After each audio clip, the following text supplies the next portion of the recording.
नमस्कार दोस्तों, मेरी एक और वीडियो में आप सभी का स्वागत है। आज के वीडियो में हम डिस्कस करेंगे डीड।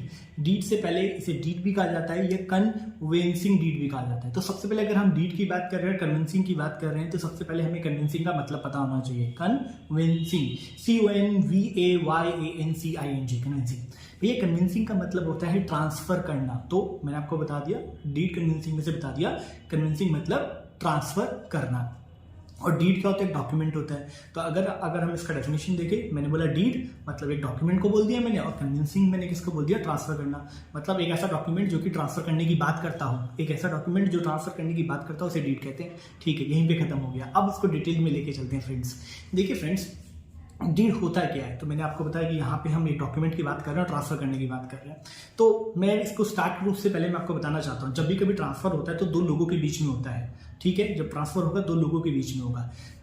ए पार्टी को क्या कहा जा रहा है, बी पार्टी को क्या कहा जा रहा है, ए पार्टी को क्या कहा जा रहा है, बी पार्टी को क्या कहा जा रहा है, और किस तरह की प्रॉपर्टी ट्रांसफर की जा रही है, यही डिपेंड करता है कि वो उस डीड को क्या बना देता है। फिर से मेरी बात सुनिएगा, मैंने फिर से बोला, अगर कोई प्रॉपर्टी मतलब डीड कन्विंसिंग डीड क्या है? ए पार्टी से बी पार्टी के पास सामान जा रहा है, एक प्रॉपर्टी जा रही है।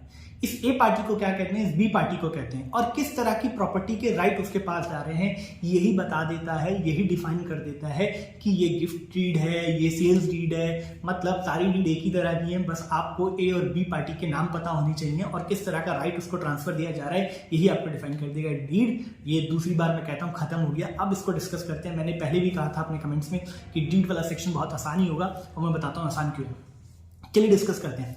तो deed is a document. Deed हमारा एक डॉक्यूमेंट होता है जो कि वैलिड होता है एज पर लॉ। मैंने बोला डीड हमारा एक डॉक्यूमेंट होता है जो कि वैलिड होता है लॉ के हिसाब से, जिसके इन विच द प्रोसेस इज, जिसके अंदर प्रोसेस ये होता है कि प्रॉपर्टी, एनी प्रॉपर्टी और प्रॉपर्टी राइट, प्रॉपर्टी और एनी प्रॉपर्टी राइट और इंटरेस्ट इज ट्रांसफर्ड इन, किसी मतलब कोई प्रॉपर्टी का इंटरेस्ट या राइट ट्रांसफर किया जाता है from one person to another person. ठीक है, from one person to another person बोल सकते हैं, या फिर बोल सकते हैं from guarantor to guarantee, guarantor to guarantee.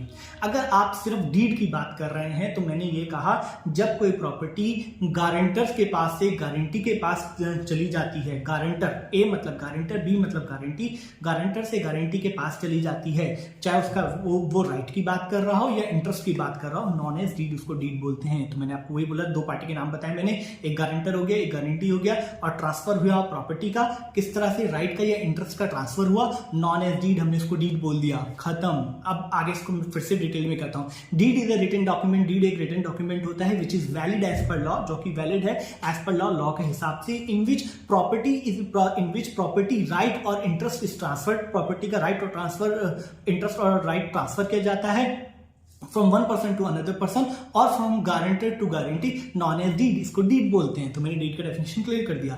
तो डीड के अंदर क्या क्या दो चीज ट्रांसफर होती है, आइदर राइट ट्रांसफर होगा या फिर इंटरेस्ट ट्रांसफर होगा। अगर राइट ट्रांसफर होगा तो राइट, अगर एक किसी व्यक्ति के राइट क्या होते हैं प्रॉपर्टी के रिलेटेड, क्या कर सकता है वो, उसको सबसे पहले उसको क्या कर सकता है वो, राइट टू यूज, उसे यूज कर सकता है। दूसरा राइट टू लीज, वो उसको भाड़े पे चला सकता है। अगर मेरी कोई प्रॉपर्टी तो मैं क्या करूंगा, उसे यूज कर लूंगा। चाहे जैसे मेरा घर है तो मैं रहना शुरू कर दूंगा, अगर मेरा घर है तो मैं उसे लीज पे दे दूंगा, अगर मेरे पास एक और घर है तो उसको मैं लीज पे दूंगा, चाहे तो रहूंगा, यूज करूंगा, या फिर लीज पे दे दूंगा।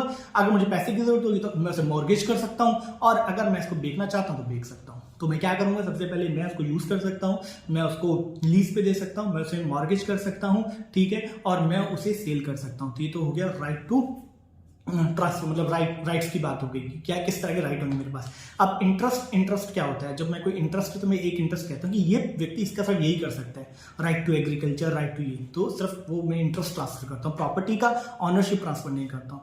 तो जब राइट ट्रांसफर हुआ तो ऑनरशिप ट्रांसफर हुआ, जब इंटरेस्ट ट्रांसफर हुआ तो सिर्फ एक पर्टिकुलर थोड़ा सा इंटरेस्ट, मतलब कि आप ये काम कर सकते हो, ये गया यहाँ पे।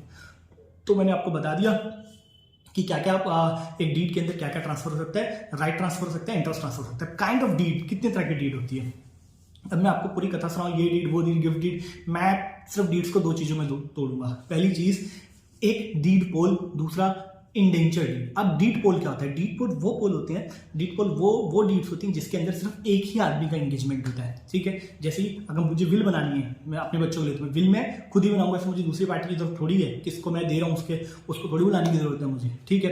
पावर ऑफ अटॉर्नी, मैं कह रहा हूँ कि मेरे आज से मेरे घर की मेरी प्रॉपर्टी की सारी जिम्मेवारी तुम ले लो, पावर ऑफ अटॉर्नी दे रहा हूँ तो मैं ही दे रहा हूँ ना, दूसरी पार्टी की जरूरत थोड़ी है। तो डीड हो गया, विल हो गया, पावर ऑफ अटॉर्नी हो गई। प्रॉमिसिंग नोट, प्रॉमिसिंग नोट क्या होता है? जब हमें एक व्यक्ति दूसरे व्यक्ति को पैसे देता है तो वो लिखवाता है ना, उससे लिख के देता है कि आप दोगे, तो प्रॉमिसरी नोट बना रहा हूँ, तो मैं बना रहा हूँ ना प्रॉमिसरी नोट, तो दूसरी पार्टी की तो जरूरत ही नहीं है, ठीक है। तो जहां पे सिर्फ एक ही पार्टी का एंगेजमेंट होता है, will, promissory note, power of attorney, इसको बोलते हैं डीड पोल।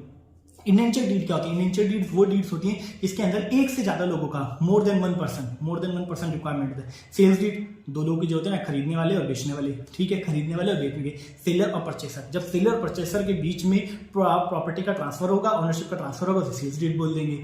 लीज डीड क्या होता है? जब लेसर लेसी के बीच में ट्रांसफर होगा तो उसको लीज डीड बोल देंगे, मतलब दो लोगों की जरूरत है। मॉर्गेज डीड, गिफ्ट डीड, जहां पे दो लोगों के बीच में जो गिफ्ट कर रहा है और जो गिफ्ट ले रहा है उनके बीच में ट्रांसफर होगा तो उसको गिफ्ट डीड बोल देंगे, ठीक है। और एग्रीमेंट डीड, मतलब हर चीज में जिसमें दो चीजों की जरूरत है उसे इंडेंट डीड बोले जाते हैं, ठीक है। और ये सारी ही जितनी भी मैंने आपको डीड बताई पार्ट है, कन्वर्जिंग डीड की ही पार्ट है, कन्विंसिंग डीड की ही पार्ट है। चलिए, अगर आपको इसका बेसिक एलिमेंट पता है, अब देखिए हमारा जो काम था डीड की है डेफिनेशन बनाना नहीं था।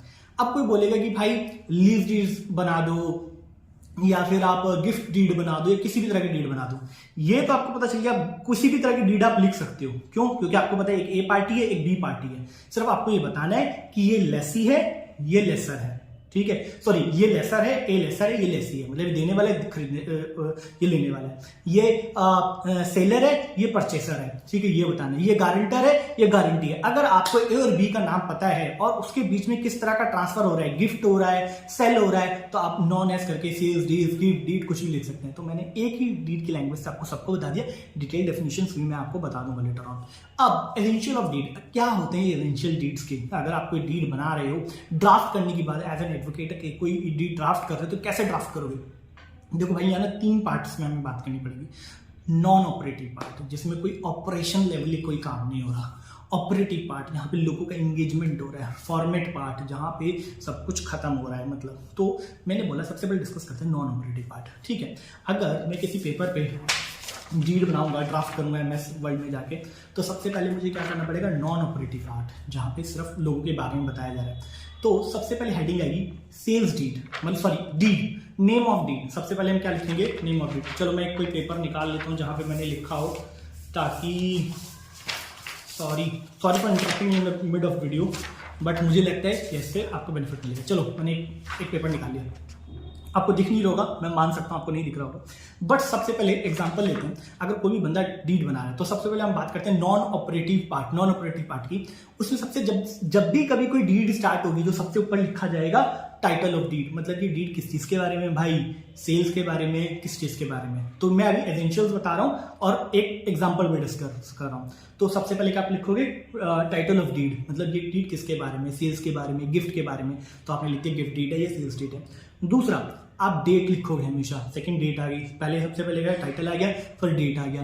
फिर मैंने बोला था हमेशा दो पार्टी होती हैं, एक बेचने वाली, एक खरीदने वाली, एक देने वाली, एक लेने वाली, ठीक है। तो आप क्या लिखोगे फिर?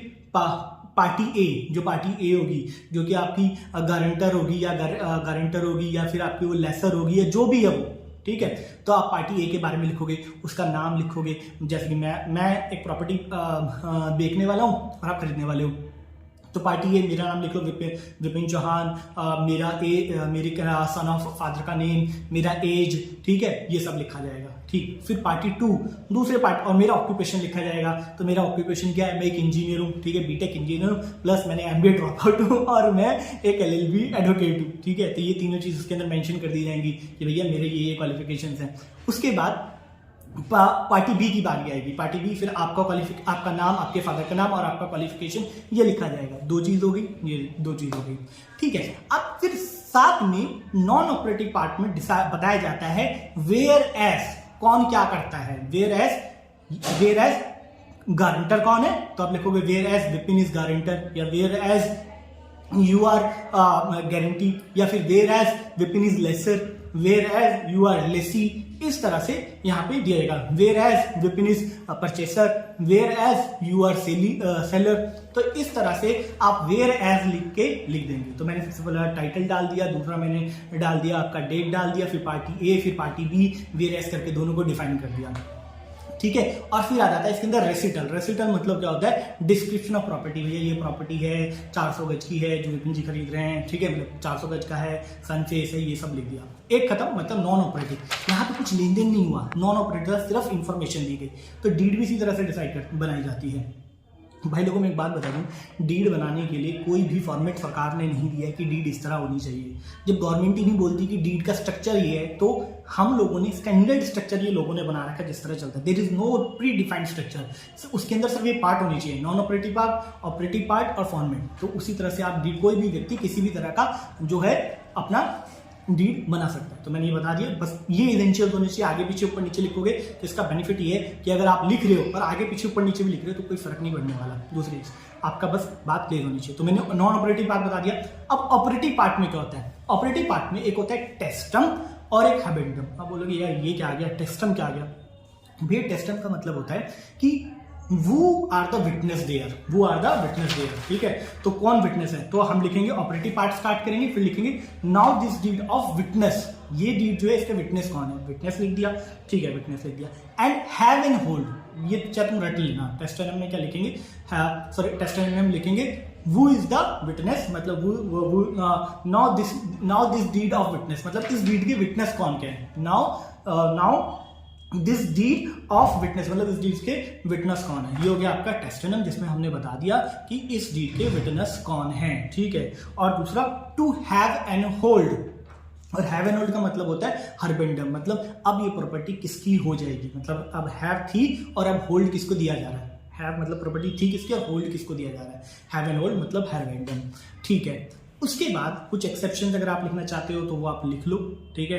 अब एक्सेप्शंस का मतलब क्या है, कि एक्सेप्शंस का मतलब यहाँ पे ये है कि अगर इस प्रॉपर्टी पे कोई लोन होगा तो वो जो जिसने प्रॉपर्टी पे की है वो देगा, कोई टैक्स होगा तो वो देगा, तो उस चीज को लिखा जाएगा डेट करके, ठीक है। थोड़ा सा अजीब सा है, लेकिन मैं ये ड्राफ्ट बता रहा हूँ। मैं डीड और डीड्स की टाइप आपको बता चुका हूँ। अगर आप ड्राफ्ट करना चाहते हैं, मतलब अगर आपने इस तरह करा तो आप किसी भी चीज को ड्राफ्ट कर सकते हैं, किसी भी चीज को डीड को ड्राफ्ट कर सकते हैं, ठीक है। उसके बाद आ जाता है सबसे लास्ट पार्ट, आ जाता है फॉर्मेट पार्ट। अब फॉर्मेट पार्ट में क्या आता है, मैंने आपको इसमें टेस्टम बताया मतलब विटनेस, ठीक है, हरबेंडम बताया मतलब ऑपरेटिव पार्ट में, तो उसके अंदर कौन हैव एंड होल्ड है, ठीक है, एक्सेप्शंस बता दिए। उसके बाद आ जाता है लास्ट में फॉर्मेट पार्ट। फॉर्मेट पार्ट में क्या होता है, ये स्टार्ट होता है विटनेस, मतलब इसको विटनेस मतलब टेस्टोनियम, क्योंकि कई जगह विटनेस का दोबारा लिखा जाता है, तो टेस्टोनियम हो जाएगा, टेस्टोनियम हो गया। फिर सिग्नेचर ऑफ, सिग्नेचर किसके, पार्टीज के, विटनेस के, ठीक है। और लास्ट में फाइनल डिलीवरी मतलब पार्सल, मतलब ये जमीन आपको कब दी जाएगी।